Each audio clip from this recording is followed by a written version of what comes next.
আসসালামু আলাইকুম দর্শক। দেশে বিদেশে সর্বক্ষেত্রে যখন ডক্টর ইউনূস সরকারের বিভিন্ন কর্মকাণ্ড নিয়ে প্রশ্ন উত্থাপিত হচ্ছে, মানুষের মনের মধ্যে ইউনূস সরকারের কর্মকাণ্ড ঘিরে নানান ধরনের সংশয়, সন্দেহ, প্রশ্ন উত্থাপিত হচ্ছে, সেই মুহূর্তে দেশের অন্যতম বড় গণমাধ্যম প্রথম আলোর উদ্যোগে একটি জরিপ পরিচালিত হয়েছে। এটির নাম গুরুত্বপূর্ণ সামাজিক রাজনৈতিক বিষয়ে জাতীয় জনমত জরিপ 2025। এটি পরিচালনা করেছে বেসরকারি প্রতিষ্ঠান কিমেকার্স কনসাল্টিং লিমিটেড। বিষয় হচ্ছে যে এই জরিপের ফলাফল কেন মোটামুটিভাবে ডক্টর ইউনূস সরকারের পক্ষেই গেল, কারণটি কি? কারণ নিশ্চয়ই রয়েছে। প্রথমে একটু ধারণা দিই। আমি যেটা বিশ্বাস করি, জরিপটি অবশ্যই ঠিক আছে, যেই মতামত উঠে এসেছে সব ঠিক আছে, কিন্তু মতামতগুলো কাদের পক্ষ থেকে উঠে এসেছে, কাদের মধ্যে এই জরিপ পরিচালনা করা হয়েছে, প্রশ্নগুলো কাদের কাছে করা হয়েছে, জরিপটি দেখলে স্পষ্ট হয়ে ওঠে যে এটি একটি বিশেষ মতাদর্শের মানুষের কাছে প্রশ্নগুলো করা হয়েছে। অতএব ফলাফল যা এসেছে একেবারে নিরপেক্ষভাবেই এসেছে, মানে যাদের মধ্যে পরিচালনা করা হয়েছে সেই জায়গা থেকে। এবং ইউনূস সরকার সম্বন্ধে তাদের যে মূল্যায়ন, আমি বলবো অবশ্যই ঠিক আছে, বেশ ইন্টারেস্টিং। সে বিষয়ে ব্যাখ্যা যাব, তার আগে জরিপের সারমর্মটা একটু আপনাদের সামনে তুলে ধরি। যাদের মাঝে পরিচালনা করা হয়েছে 1145 বা 300 মতন হবে, তাদের 8.6% উত্তরদাতা বলছেন যে তারা ইউনূস সরকারের কর্মকাণ্ডে সন্তুষ্ট। 32.8% বলছেন যে তারা কিছুটা সন্তুষ্ট, অর্থাৎ 41.4% মানুষের মধ্যে দেখা যাচ্ছে যে সংস্কার নিয়ে তারা সন্তুষ্ট প্রকাশ করেছে। আর 25.1% মানুষ কিছুটা অসন্তুষ্ট। 11.7% মানুষ বলছেন তারা খুবই অসন্তুষ্ট, অর্থাৎ 25 আর 7 মোটামুটি যোগ করলে 32-33% মতো মানুষ বলছেন তারা অসন্তুষ্ট। আর অন্যদিকে 21.2% মানুষ বলছেন তারা সন্তুষ্ট নন, অসন্তুষ্ট নন। তার মানে ইউনূস সরকারের পক্ষের বিষয়টি, মানে পাল্লাটা ভারী। এখন এখানে কি বলা হয়েছে, উল্লেখ করা হয়েছে। আমি কেন বললাম যে বিশেষ মতাদর্শের মানুষের মধ্যে এই জরিপটি পরিচালনা করা হয়েছে? প্রথম আলোই বলছে যে জরিপে দেশের 5টি নগর এবং 5টি গ্রাম বা আধা শহর অঞ্চলের প্রাপ্তবয়স্ক, মানে 18 থেকে 55 বছর 1342 জনের মতামত নেওয়া হয়েছে। জরিপের নমুনা এমন মানুষদের কাছে তুলে ধরা হয়েছে যারা অনলাইন অথবা ছাপা পত্রিকা পড়তে পারে এবং আগামী নির্বাচনে ভোট দেওয়ার সম্ভাবনা বেশি। তাহলে তারা কারা? আগামী নির্বাচনে তারা ভোট দেবে। আওয়ামী লীগের মতো একটা বিশাল বড় রাজনৈতিক দল, তাদের যে কোটি কোটি সমর্থক রয়েছে, ভোটার রয়েছে, তাদেরকে বাদ দিয়ে যারা ভোট দিতে চায় তারা নিশ্চয়ই একেবারে পুরোপুরি আওয়ামী লীগ বিরোধী, এবং আওয়ামী লীগ বিরোধীরাই বলতে গেলে এই সরকারকে সমর্থন করেছিল। সো তাদের মধ্যে যে প্রতিক্রিয়া পাওয়া যাবে, সেখান থেকে এই ধরনের ফলাফল উঠে আসাটাই স্বাভাবিক। ধরুন, বিভিন্ন ক্ষেত্রে সংস্কারের ক্ষেত্রে কি বলা হচ্ছে যে সরকার কতটা সফল বা ব্যর্থ, এ প্রশ্ন করা হয়েছিল, এবং সেখানে পুলিশ, বিচার ব্যবস্থা, প্রশাসন, আর্থিক খাতের সংস্কার ইত্যাদি ইত্যাদি প্রসঙ্গ টেনে আনা হয়েছে। এর জবাবে অর্ধেকেরও বেশি উত্তরদাতা তারা বলছেন যে 52, 58 বা 56 বিভিন্ন ক্ষেত্রে আর কি এই পরিমাণ মানুষ বলছেন যে সরকার ব্যর্থ হয়েছে। তাহলে 42, 48 বা 40 এই পরিমাণ মানুষ বলছে না সরকার সফল সংস্কারের ক্ষেত্রে। আচ্ছা, প্রথম কথা হচ্ছে সংস্কারটা কি হলো যে তারা সফল হয়েছে? কোথাও কোনো সংস্কার হয়েছে?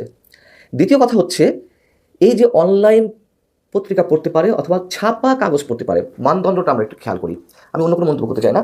তো তাদের কাছে এই যে সংস্কারের বিষয়গুলো, তারা পুলিশ প্রশাসন, বিচার ব্যবস্থা, আইসিটি খাত, আর্থিক খাত, কতটুকু তারা বোধগম্য ধারণ করতে পারেন, কতটুকু ওয়াকিবহাল তারা? সংস্কার যে চলছে, কজন মানুষ এই সংস্কার নিয়ে মোটামুটি বলতে পারবে যে কী বিষয় সংস্কার হচ্ছে, বা সংস্কারের যে জটিল বিষয়গুলো কতজনে বোঝে? যার কারণেই তো ডক্টর মোহাম্মদ ইউনূস বলেছিলেন যে সংস্কারের প্রস্তাবগুলো সহজ করে সাধারণ মানুষের জন্য তৈরি করা উচিত, বা তিনি নির্দেশ দিয়েছেন, যদিও সেটি হয়নি। তো এই মানুষগুলো সব প্রশ্নেরই অ্যান্সার দিচ্ছেন, অর্থাৎ ওই টিক দেওয়ার মতন অবস্থা, যে সব কটিতে আমি পারি আর না পারি টিক দিয়ে যাব। এবং বলা হয়েছে যে ঘর পূরণ করতে হবে, হ্যাঁ নার যে ঘরগুলো, তো তারা তাদের মতো করে পূরণ করে গেছে। গত 15-16 মাসে সাধারণ মানুষের জীবনের যে হিমশিম অবস্থা, মূলত দ্রব্যমূল্যের ঊর্ধ্বগতি নিয়ে, সেখানেও অর্ধেকের মতো মানুষ বলছেন যে মোটামুটি সরকার সফল হয়েছে, আর অর্ধেকের মতো বলছেন যে ব্যর্থ হয়েছে।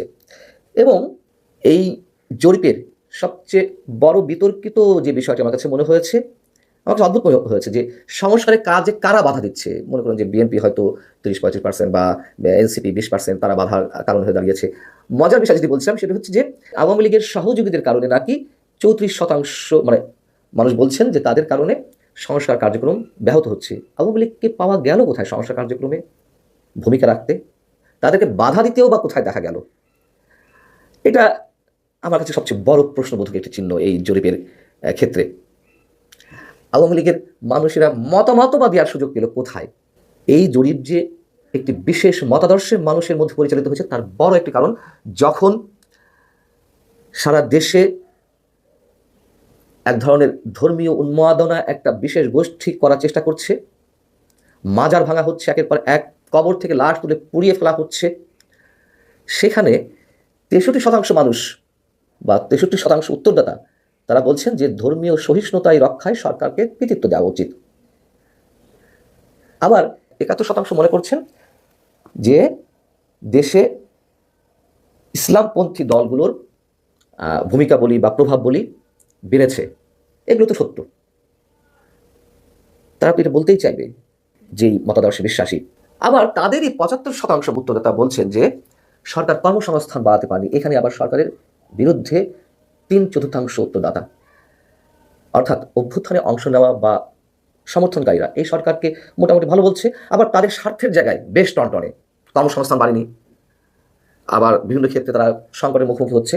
অতএব বলছে যে যেহেতু কর্মসংস্থান বাড়েনি, অবশ্যই সেই মতামতটি সেইভাবেই তারা প্রকাশ করার চেষ্টা করছেন। আচ্ছা, গত 15 মাসে আবার এই মানুষেরাই বলছেন যে এদের মধ্যে 42% বলছেন যে মানুষের পকেটে টাকা পয়সা আসেনি বা কমে গেছে। আবার গত 16 মাসে বেড়েছে এমন কথা জানিয়েছেন মাত্র 12% মানুষ।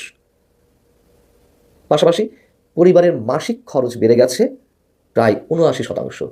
আমি কোনোটিকেই ছোট করছি না, শুধু বলার চেষ্টা করছি একটি বিশেষ অংশের মানুষের মধ্যে এই জরিপটি পরিচালিত হয়েছে।